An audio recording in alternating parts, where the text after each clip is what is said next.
يا رب قد غفلنا وكلنا طمع في عفو.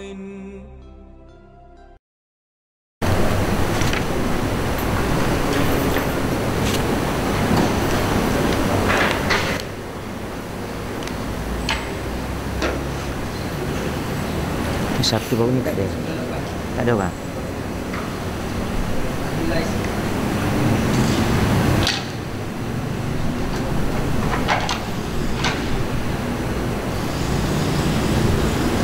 Bismillahirrahmanirrahim. Assalamualaikum warahmatullahi taala wabarakatuh. 298. Abu Lais As-Samarkandi meriwayatkan dengan sanadnya dari Al-Hasan berkata, Nabi SAW bersabda, yang bermaksud, apakah kamu semuanya ingin masuk syurga? Jawab mereka, benar ya Rasulullah. Sabda Nabi SAW, pendekkan angan-anganmu dan malulah kepada Allah dengan sesungguhnya. Jawab mereka, kami sudah malu kepada Allah ya Rasulullah. Bersabda Nabi SAW, bukan itu, tetapi malu kepada Allah Ta'ala itu ialah ingat kubur dan kerosakan yang ada di dalamnya, dan menjaga perut dan apa yang masuk ke dalamnya, dan menjaga kepala dan apa yang ada padanya, yakni panca indera. Dan siapa yang ingin kemuliaan akhirat harus meninggalkan kemewahan dunia, maka di situ berarti malu kepada Allah yang sungguh-sungguh, dan dengan itu tercapailah kewalian, iaitu waliullah. Jadi satu hari Nabi dia tanya, ayuridu kullukum an yadkhulal jannah, kamu berasa nak masuk syurga tak? Jadi sahabat-sahabat jawab, ya, kami memang nak masuk syurga. Walaupun soalan ini soalan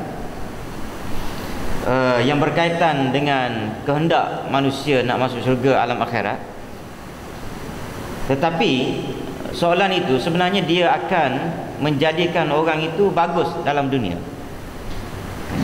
Tuan-tuan jangan fikir bila sebut akhirat ni kita terus macam orang panggil lupa terus dunia. Baik, kalau orang tu mikir nak masuk syurga, mesti baik dunia dia. Bila baik dunia dia, maka amanlah hidup dalam dunia dia. Pertama sekali sudah tentu diri dia sendiri yang akan hidup bahagia. Yang keduanya, hidup dalam rumah tangga.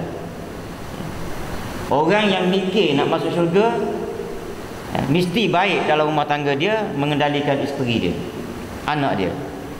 Anak yang mikir nak masuk syurga, aman mak bapak dia. Isteri yang mikir nak masuk syurga, senang hati suami dia.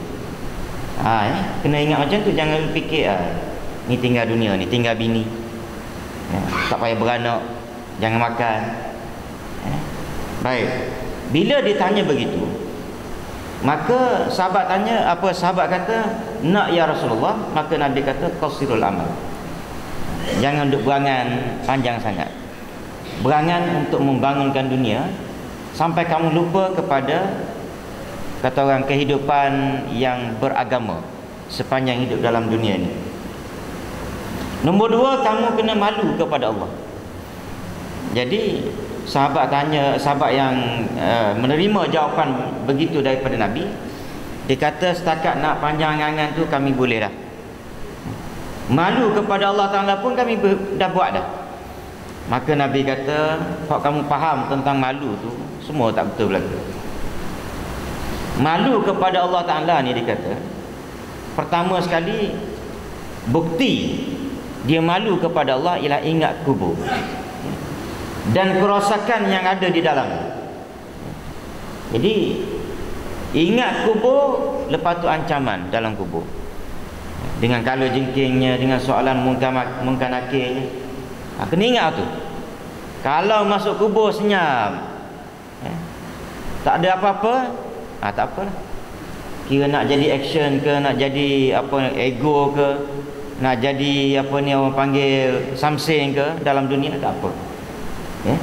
Tapi bila ingat kubur dan kerosakan yang ada di dalamnya, maka kita akan jadi malu kepada Allah.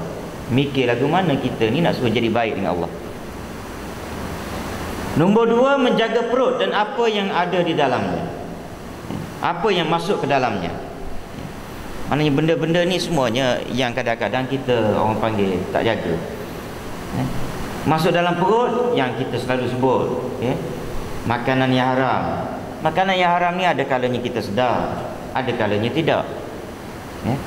Yang tentu kita sedarnya kita tahu haram, tipu duit orang, ya, yang melibatkan harta, penipuan, harta yang diperolehi secara tipu daya, dan kita pun tahu, ya. Kemudian harta yang diperolehi secara rasuah, kita tahu tu, ya. Kita makan, anak bini makan, ya. Kemudian ada makanan kita beli dengan yang halal, duit halal, gaji kita comel, tapi makanan itu sendiri mungkin yang tak elok lah, ya. Tetapi ini dia dari sudut hukum dia tidak kuat sangat nak pergi kepada haram, tetapi dia pergi kepada orang panggil syubhah, ya, yang saya selalu terangkan tentang makanan, mi ke tiaw ke, itu semuanya banyak benda yang meragukan. Tetapi di sana benda ni dah boleh diatasi kerana adanya makanan mi ke kicap ke tomato ke yang diproses oleh orang Melayu, kan, oleh orang Melayu. Macam kicap, ramai dah orang Melayu buat, kan. Habis kita pula timbulkan syubhat. Kita nak mengelak syubhat, kita menimbulkan pula syubhat. Orang Melayu pun belum tentu buat elok. Syubhat kita sendiri yang menimbulkan. Kita cakap lagu tu sebab nak makan hak Cina tu, kan. Kita pun bagi apa dia alasan, hak Melayu pun belum tentu buat elok. Cuma ginilah, kita berandaian betul Melayu buat tak elok.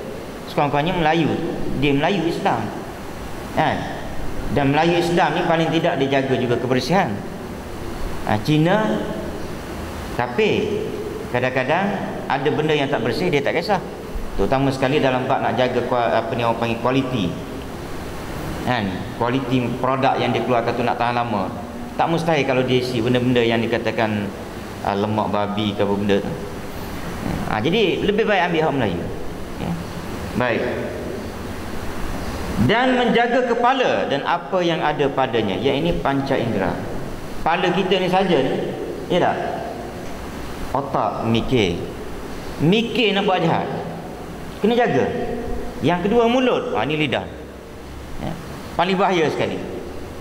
Yang ketiga mata, ni tengok benda haram. 4 telinga, 4 benda duduk dalam kepala kita ni, di kepala kita, yang boleh menjadikan kita masuk dalam syurga ataupun kita ni pergi ke neraka.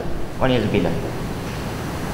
Dan siapa yang ingin kemuliaan akhirat harus meninggalkan kemewahan dunia, maka di situ berarti malu kepada Allah yang sungguh-sungguh, dan dengan itu tercapailah kewaliannya, ya. Jadi yang seterusnya ialah, kalau nak kemuliaan akhirat, jangan terpedaya dengan kemewahan hidup dalam dunia. Saya ubah dia punya terjemahan dia. Di situ dia kata apa dia?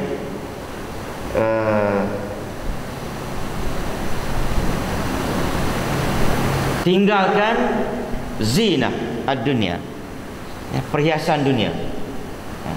Kita cuba jauhi daripada benda-benda yang dikatakan boleh memesongkan pemikiran kita, hati kita dan juga seluruh watak kita daripada ingat pada Allah ataupun ingat hari akhirat. Yang ini pun saya dah bagi dah dia punya kata-kata para ulama, ya, tentang dunia ni. Kalau kita diberi harta macam diberinya Allah Ta'ala kepada Qarun, banyak harta, tetapi kita tidak dipukau harta itu, hati kita tidak terpukau, maka kita sudah dapat pangkat zuhud, ya. Jadi ini saya dah jelaskan dulu, tak payah saya panjang cerita dulu. Wallahu a'lam. Bismillahirrahmanirrahim. Alhamdulillahirabbil alamin. Wassalatu wassalamu ala asyrafil Allahumma ighfir lana dhunubana wa liwalidina wa li jami'il muslimina wal muslimin al ahya minhum wal amwat Allahumma ja'alna minal ladzina yastami'una al-qawla fayattabi'una ahsana. Sallallahu ala Muhammadin wa ala alihi wasallam. Alhamdulillah.